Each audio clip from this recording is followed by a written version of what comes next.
Hello everybody and welcome back to Dr. Ghost Games. If you are new to the channel, welcome. I'm Dr. Ghost and I make content for the game, World of Warships Legends. Today we're going to be back in the Iowa and we're going to be on Two Brothers. It is a domination mode.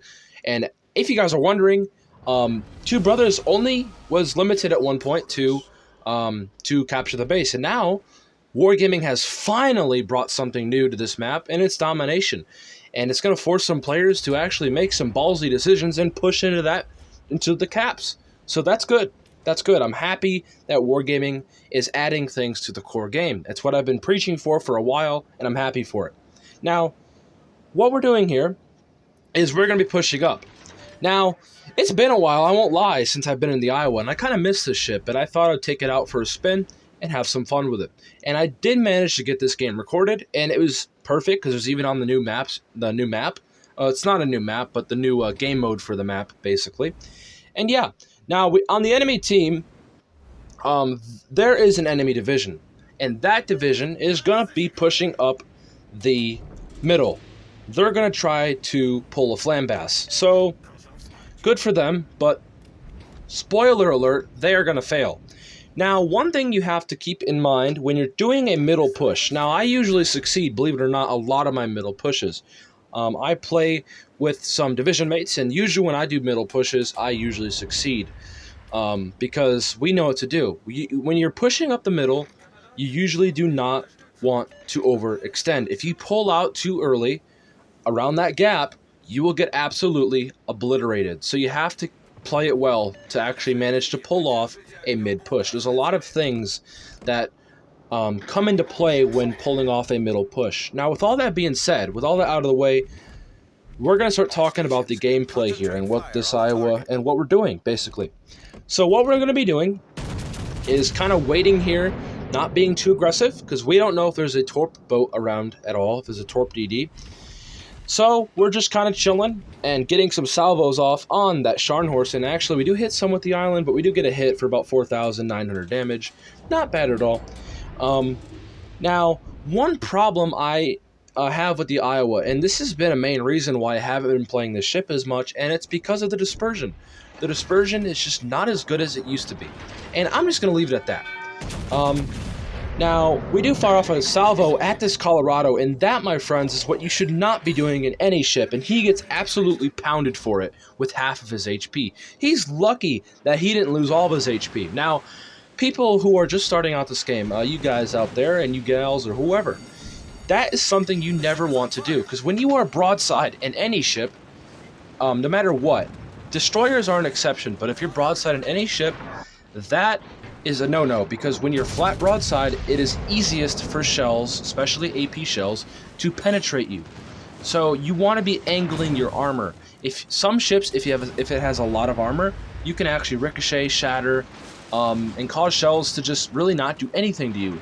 And that guy right there was completely flat to me, and I managed to absolutely drop a bomb on him. And that's why he paid the price for it, because he was flat broadside. He wasn't angling at all. He had no attempt. He made no attempt to angle his armor. And ultimately, he paid the price. Now, that's what should happen every single time. So what we're doing here is we're keeping an eye out on these battleships, seeing what they're doing, basically waiting for their move. And this Scharnhorst wants to come out and turn the other cheek. And this time, we're going to get all the shells out there on them. And let's see what they do. And yeah, we do hit him pretty decently. I am actually muting a dude right now because I think he was saying some stupid stuff in chat that you just shouldn't be saying. So I do mute him. And yeah, so I do keep in mind that these 16-inch guns are pretty decent. Now, they tend to overpen quite a bit. They are 15-inch, 50 caliber armor-piercing shells that the Iowa and the Missouri and the Kansas have. I believe the Kansas has the same exact shells as the Iowa.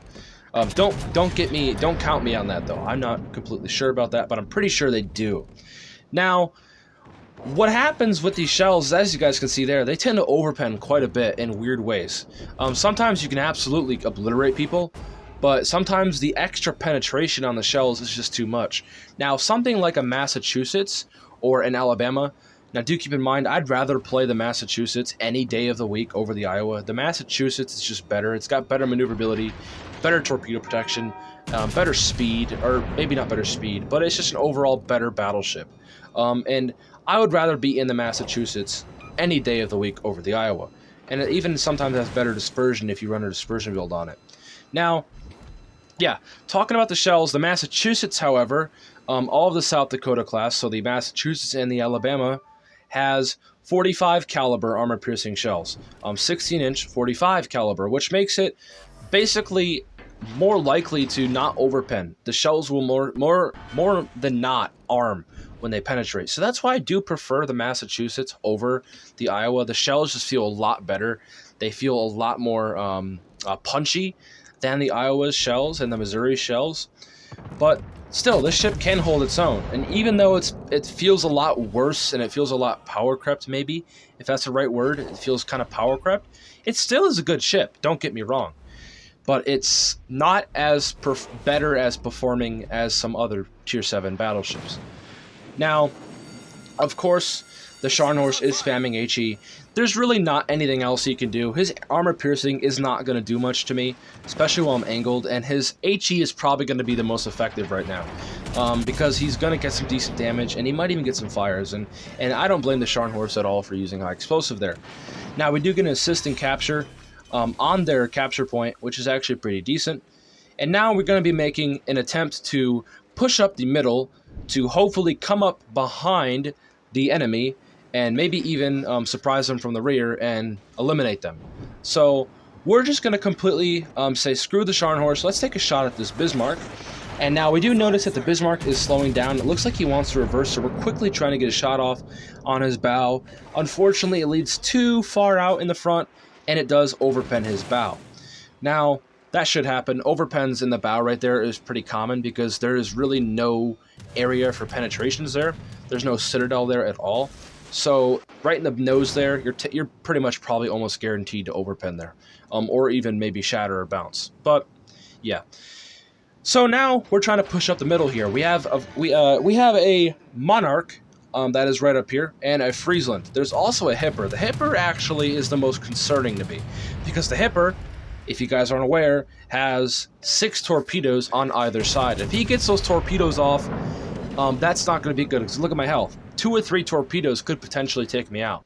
So I got to be very wary of that. Luckily, though, the Hipper is about 6.5, 6.6, 7, 8. He's barely out of the torpedo range to hit me effectively. So I'm pretty safe from torpedoes, luckily for me. So I don't got to worry too much about that. Notice I'm keeping my bow on. My 32mm bow will pretty much ricochet any armor-piercing shells that hit it. Unless they hit some weird upper plating, maybe on the deck, but that usually never happens. Usually, it is going to be superstructure damage and HE damage that's going to ultimately screw me up. Now, we do see the Friesland here, so what we're trying to do here is turn a little wide out to hopefully get all 3 of our guns out on this Friesland. Because we want to, unleash a full salvo, hopefully just take him out right then and there, so we can, end him and stop him from screwing up our ships. As you guys can see there, and if you guys aren't aware, Friesland has 1.8 second reload on its guns. He might even have it lower, and he is a huge threat to any DDs we have. As you guys can see there, he just took out one of our DDs. So Friesland, huge threat to our team. We got to take him out ASAP, in which our team does manage to take him out. And unfortunately, though, we do lose a teammate as well. And now, the only ship that is left is the enemy Scharnhorst. The Scharnhorst that has been causing me nothing but pain this whole match. Now, we are at 93,000 damage. Not the most amount of damage you'll probably see in the Iowa, but it's far from bad. Now, sometimes you got to make decisions to help you win the game. I could have went down chasing that Scharnhorst and got more damage, an extra 50,000 maybe, but I would rather go up the middle and hopefully come up behind these guys and make ultimately a better strategic decision to take out the enemy's main push force, as I like to call it, their main attack. If I can come up behind them and just completely disrupt that, that is huge, and that's going to ultimately contribute to the win for my team. And I would rather be a team player than a damage player. So I'm not really in it for the damage right now. I'm more in it for trying to win the game. And that's what you guys should be doing. is trying to win the game more than anything else. Now, we also get a solo capture on our base, so we do capture it back, and now we control all of the capture points. We are going to win this game probably no matter what. Now, I don't even have to push him. I can just stay back if I want to, but where's the fun in that? Let's go give him some hell, and he doesn't have any HP. There's no way I'm going to lose this fight unless I get detonated, but I cannot get detonated because you have to be below a certain amount of hit points in order to get detonated, which I'm not below that by any stretch of the imagination. So I feel very confident that I can for sure win this engagement with this Scharnhorst here. And any second now, once we get around this corner, we are going to unleash a full salvo and take him out. And that will end the game and win the game as well for our team. So yeah, back in the Iowa. And it feels good to be back, and I might be bringing out more videos in it. Who knows? And I know there's been some people in the past that's been asking for an Iowa video, so if you guys are watching this, here you guys go. Now, if you guys aren't subscribed to the channel yet and you guys are enjoying my content, feel free, because I post content almost every single day of the week, except on weekends. So yeah, keep that in mind. Now, battle ended, and not bad at all. We do take out the Scharnhorst. We do win the game. We get around 109,000 damage. Not bad at all. And we finish second on the leaderboard. Shout out to that Destroyer player. I actually do message him after this match.